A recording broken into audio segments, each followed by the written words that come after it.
रंग लेके निकलल चित कबरी रे दादा के कारा में रगरी। रंग लेके निकल चित कबरी रे दादा के कारा में रगरी। रंग लेके निकलल चित कबरी रे दादा के कारा में रगरी। रंग लेके निकल चित कबरी रे दादा के कारा में रगरी।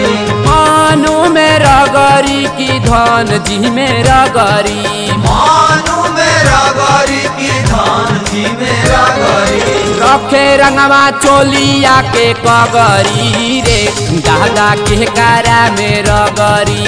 रखे रंगवा चोलिया के कगरी रे दादा के कारा में रगरी।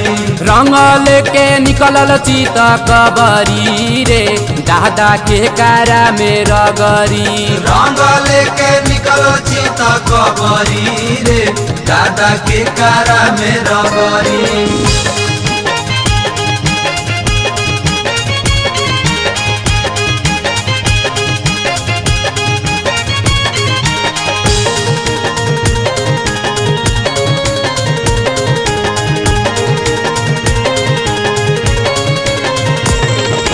चढ़ते फगुनमाई त बिया गरमाई।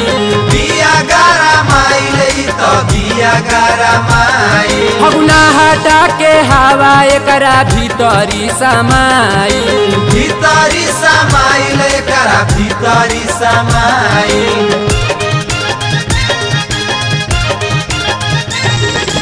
चढ़ते फगुनवाई त बिया गरमाइल। होलिया के हवा एकरा भीतरी समाइल।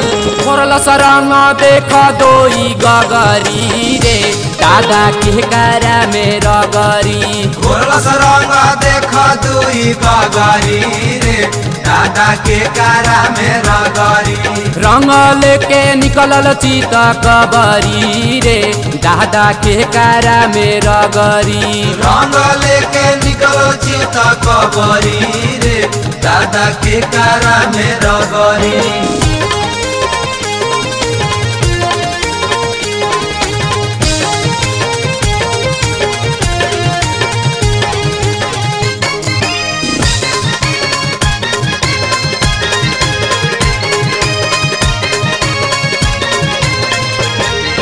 घर से निकलल बिया पुआई पका के।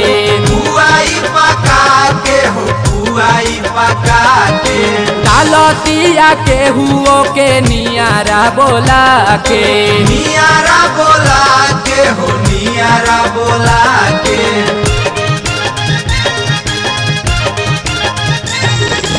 घर से निकलल बिया पुआई पका के। डालतिया के हुओ के नियारा बोला के। नाही तो धरतिया जबरी रे दादा के कारा में रगरी। नहीं तो धरतिया जबरी रे दादा के कारा में रगरी। रंग लेके निकलल चित कबरी रे दादा के कारा में रगरी। रंग लेके निकल चित कबरी रे दादा के कारा में रगरी।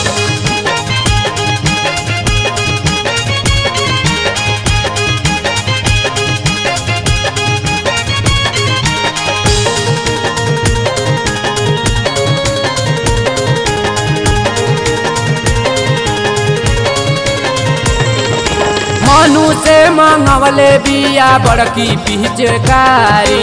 बड़की पिचकारी हो बड़की पिचकारी।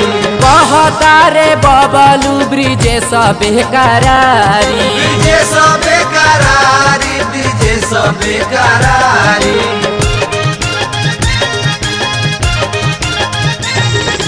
मनु से मंगवले बिया बड़की पिचकारी। कहता रे अंकित ब्रिजे सबे करारी।